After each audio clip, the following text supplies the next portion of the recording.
Hello guys, uma naman ko naglimpyo dito sa rep namo ug ang among dispenser guys. Kanina pong gasol guys kanin gas stove ako nasad ni siyang limpyuhan guys.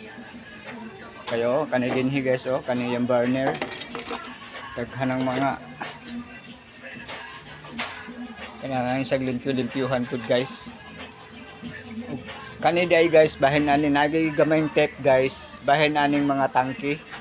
Kani bitang mga tangke guys, delikado baya kayo ni. Kabantay mo na yung mga nag-cause og daghang sunog, daghang mga kinabuhi makalas tungod na aning tangke nga mo buto guys. Kailangan gini siya guys, permanente gini siya nga safety. Inyo gini siyang check upon guys. Kung na ba siya leaking, dinhigikan sa iyang regulator, muna yung regulator. Padulong lang adto dito sa subayon ninyo ng hose, kanang iyang hose nya padulong diri sa iyang stove. Dini guys, kailangan gini siya ang kaning iyang kuan, kaning iyang clip, kailangan gini siya nakahugot gini siya. Kani iyang clip niya, nakapit gini siya kayo diri sa kanang hose og padulong diri sa nozzle aning iyang kuan, ingon sa imong stove. Kaya aron nga walay hungaong mahitabo guys.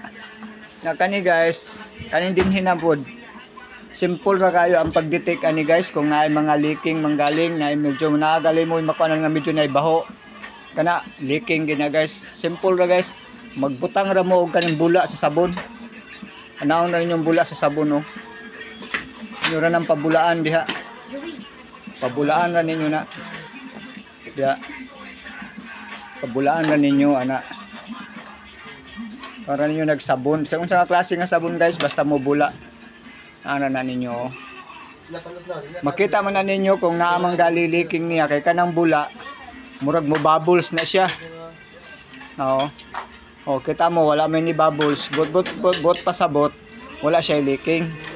Yun ang subayan. Hasta kaning dinhi guys kanang yan din sa punuan. Kaning dinhi niya Kini nga side. Kani dinhi. Inyo sad na siyang kuanan, butangan ninyo og kaning sa sabon. Bula niya sa sabon. Diha ninyo makita kung may leaking ba ang inyong tangke.